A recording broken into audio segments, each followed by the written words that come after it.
Good morning, everyone, and thank you for joining.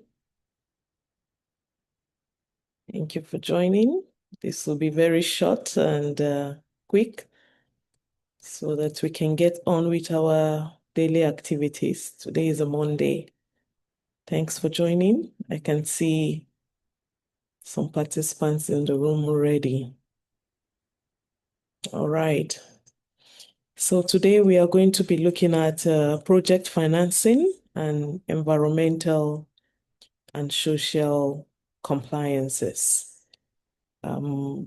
Rich Flood came up with this webinar because it was necessary and because most of our clients have demanded it, and it's expedient that we start to talk to our clients on a regular basis on this matter, because most projects do not fail for lack of funding. No, they fail essentially because they are not ready for funding when it comes to E&S. And E&S in this meeting will be environmental and social framework compliances.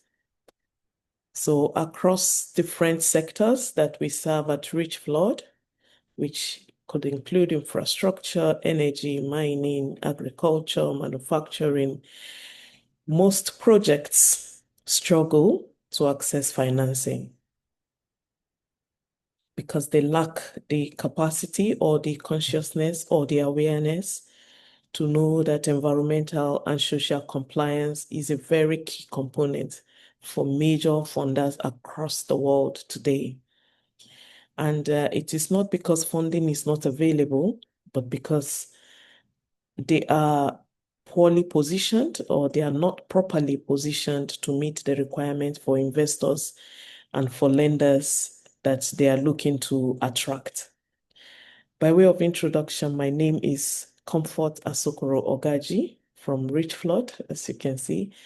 And today, essentially, we'll be discussing how your organization can better position your projects to access financing, particularly by meeting the environmental and social requirements that banks and investors now consider as a very critical component for any projects that they will be funding, most especially in Africa.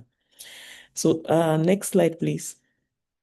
In the next 10 minutes in summary, we'll be looking through what project financing means, why E&S is not a requirement anymore. I mean, it's now a requirement and not optional anymore. And what banks are specifically looking for, the common gaps that we have observed so far at Rich Flood across different projects, and how you can position your projects properly. So the goal is very simple, is to help you move from trying to get funding to actually being funding ready or ready for funding, so to speak, because most projects, again, are underfunded because they are underprepared for funding. Next slide. Project financing is, next slide, please. Essentially, project financing is funding provided based on the viability of a specific project and not just because, yeah, this is my company. No, it is because you are viable for funding. That is why you can access funding. And that is the bedrock by which we can define project financing. It is common in most sectors, infrastructure, energy, all over, from DFIs trying to fund projects in Africa and other commercial banks trying also to fund different sectorial projects across the continent and also in Nigeria, most especially. And what this means is that banks are not only looking at your business, they are checking the risk of releasing funds for that project. I have been in a meeting where the Germans were telling me, Dr. Comfort, we just want to know what the risks are. We know this is viable. We know this is a project we should fund, but without seeing clearly what the risks are, we are not inclined to move forward. So just focus on the risk aspect of this project. That is what they want to know. That is what they're looking for. the red flags for them to move away from the project. So the risks of your project is what they're looking at, and how well it is structured, and whether it meets environmental and social standards. E&S have shut down projects in many sensitive areas where it was ignored, and most funders are looking to see how to ensure that their projects don't run into such a risk, and recovering the funds in any way or measuring the impact in a positive way becomes a very difficult thing to attest to. So increasingly, E&S or ESG, if you like, have become the first line of filter that investors look at. So people often overlook E&S and say, no, it doesn't matter. But really, it is now required by banks, development finance institutions, and even private investors. Private investors who's got less funding are even looking through now to E&S. We've gotten a lot of requests. Before, the commercial banks will not bother that much. It was more of a DFI requirement. But now commercial banks are now looking at environmental and social due diligences for every project that they want to finance. So this is a requirement that must be met. And it is also because environmental and social compliance reduces the risk, and it ensures compliance with regulations, local and international. It ensures compliance with protection of the communities. When the communities are left out in project financing, that is a huge red flag. It's a huge red flag that cannot be overestimated in its red flagness, if there's a grammar like that. And also, E&S ensures long-term sustainability of the project. You can be rest assured when E&S is fully captured that the sustainability of the project is guaranteed. When it is ignored, then there is a problem. So without the compliance, the E&S compliance, most serious financing discussions actually do not move forward. So what are the key ESG standards? The key frameworks are embedded in global standards already that we know that is on the screen. And we have local laws as well. But most importantly, and at Richflood, we benchmark our ESG standards with the IFC performance standards, the Equator Principles, the World Bank ESF, and also the environmental ESF as well, the framework, environmental and social, African Development Bank environmental and social framework. So these are not theoretical standards, they are actually being implemented. Checklists are being developed to tick that every standard framework is being complied with for most projects. These are what banks use to evaluate whether your project qualifies for funding or it doesn't qualify. So aligning with those standards is very, very essential. And what does bank look for? They look for information regarding environmental and social parameters of the project location. They want to know, is there an assessment that have been done about that project location? Is it an environmentally sensitive area? Is it a volatile community? Have there been conflict in that community? For instance, if you take a look at the Ogoni land, most projects that would be situated in Ogoni land in Nigeria, Niger Delta, will ask critical questions about the community. Are the community having ownership of this project? Are they in support of this project? Are they being sidelined on this project? Are they being consulted? Is the consultation documented in an environmental and social impact assessment? Is there a clear-cut biodiversity study that have been done amongst other in-depth expert studies that usually will be carried out in the course of an environmental and social impact assessment?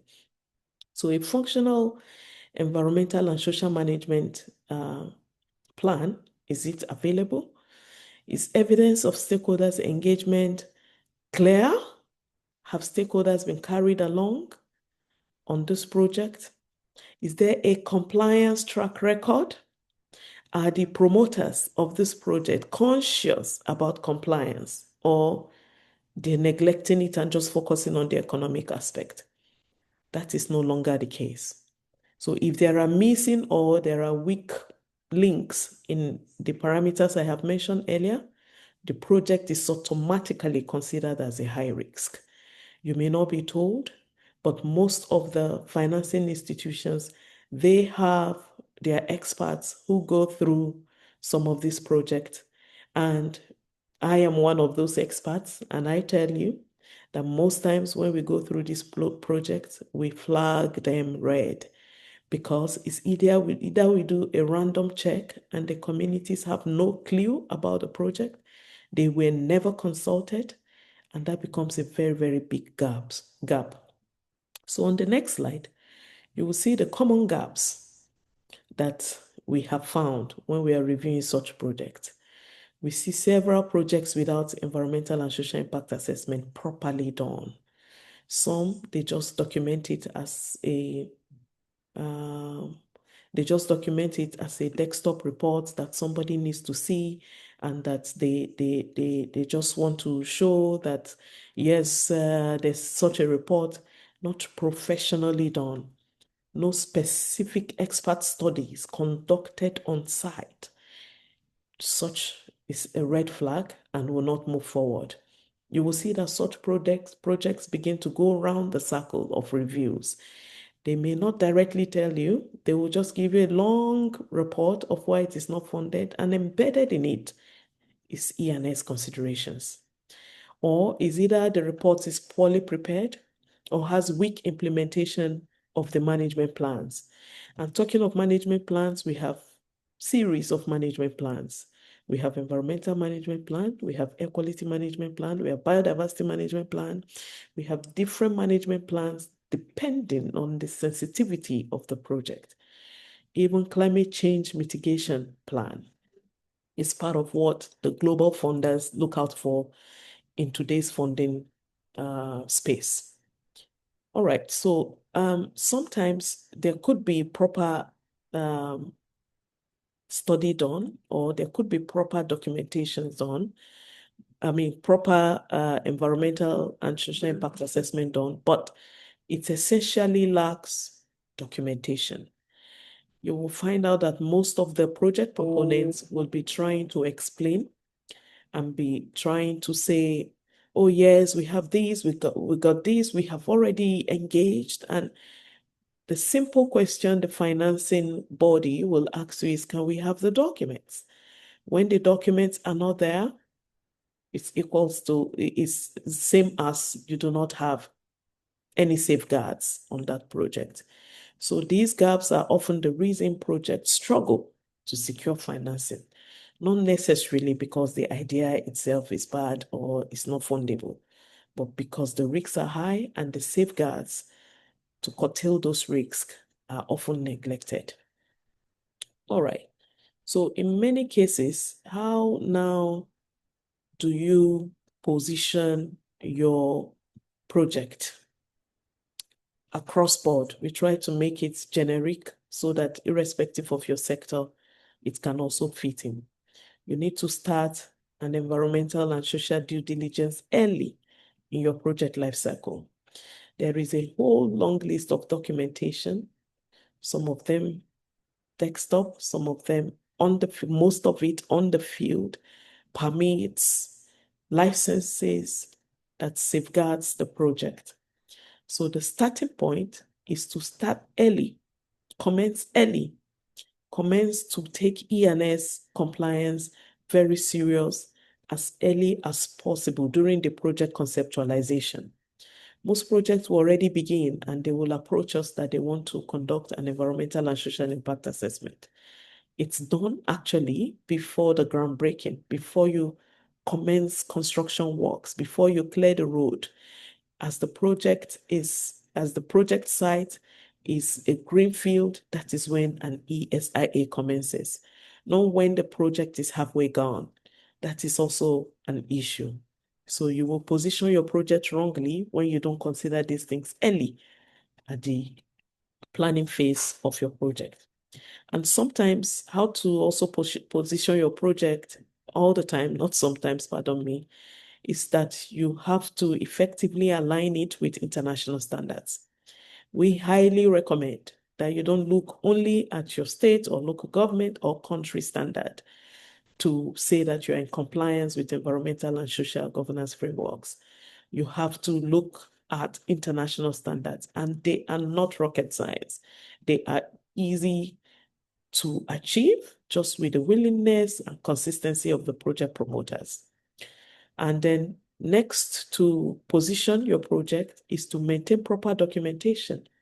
When you have meetings with stakeholders, when you have meetings with communities, when you have meetings with even the financiers themselves, these meetings ought to be documented. You need to have minutes of meetings. You need to have the objective of the meeting. What was arrived at? What grievances were raised during the meeting? How did you resolve the grievances? In a documented format. So when you maintain proper documentation, you are already gearing towards compliance of most international standard for E and S. And also, you have to engage professional advisory support. And that's where Rich Flood comes in. We provide this professional advisory